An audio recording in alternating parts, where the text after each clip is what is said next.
Tagal na. Sa kanya, 6 months. Sa'yo, 1 year na may 1 year na mahigit. Wala kang wala kang mga opera before? Disgrasya? wala po. Wala? Sure? Walang sakit sa puso? Wala na. Paano po nakuha yung back pain? Paano po nakuha? Sa ano siguro po siya, sa biyahe. Sa biyahe? Wala kang, hindi ka man lang, hindi ka nadulas doon sa inyo, nadulas sa banyo, ganyan, nasaltak yung puwet. Hindi po. Okay, good.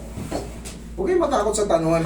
Inaano lang natin yung para malalaman ko kung may malakas na impact na tumama, kung may mga x-ray kayo, o kaya may nagpasa yung balakang nyo before, mas ma-assess ko kayo maayos. Mas maayos natin. Okay, usog ka konti. Kung wala naman din, mas maganda. Mas simple yung mangyayari. Kasi pagka ganon, pagka may nasagot kayo mga parang ala-alanganin na doon ako kukulit. Pero yun ay para sa inyo rin. Basta magsabi lang ng tama.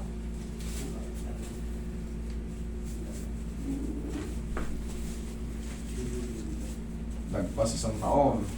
Pero never pa kayo nagpa-check up. Sadya lang tinitiis-tiis mo lang. Ano ba yung eksaktong nararamdaman mo? Search naman. Ano yung eksaktong nararamdaman mo yun? Ito po parang masakit dito. Parang ugat. Parang ugat, okay. Sige.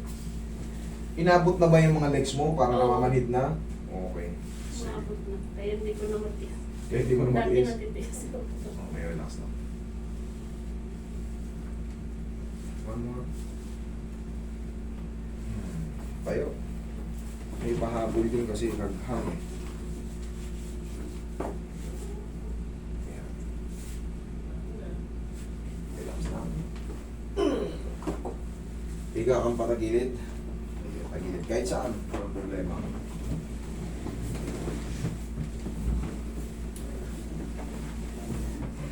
Straight yun na sa ilalim. Baba. Kung malalabanan, na-relax lang sa taon mo.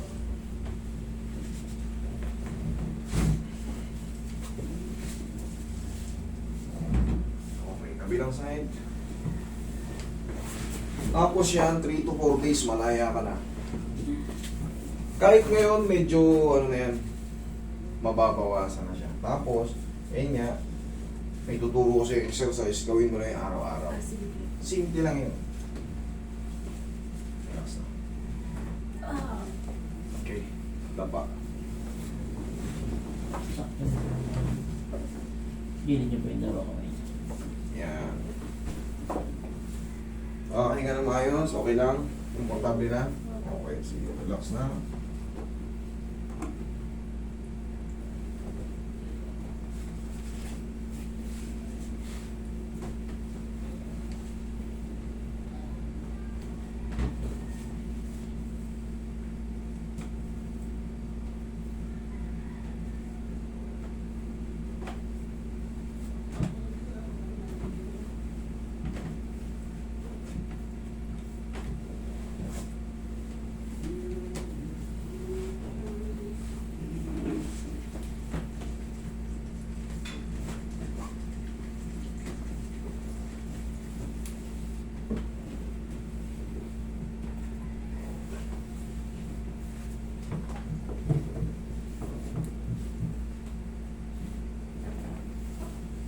Diyan ka lang.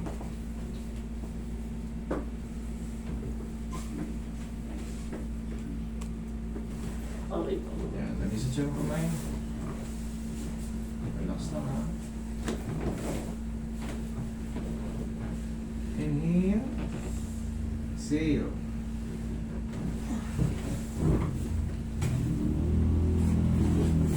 Diyan lang muna.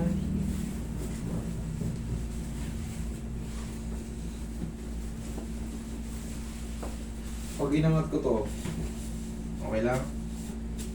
Good. Good? Okay. Ma'am, ganito mangyayari niyan.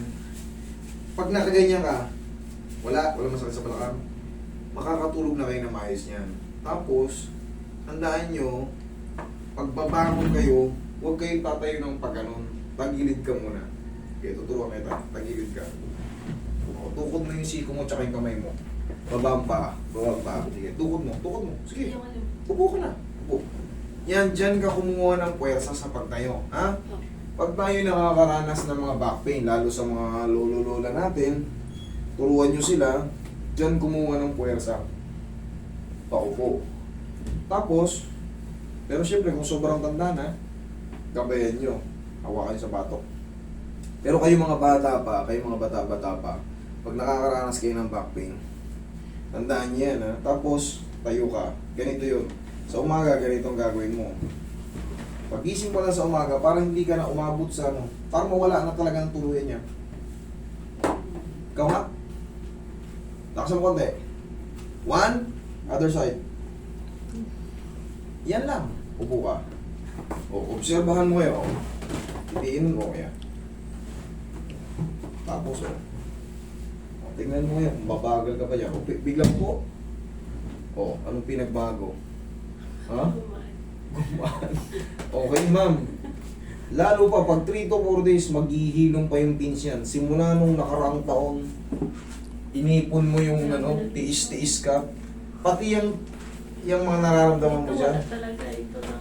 Yes po, kasama po yan, lower extremities. 3 to 4 days, dire-diretso na yan. Tapos, tandaan mo yung kinuha ko, ha? Tapos, bumili ka ng pau. Para yung mga muscle-muscle natin, palagi kasing may secondary yan, yung muscle spasm. Sa tulong nyo, sa tulong ko, wala na yan. Okay? Thank you.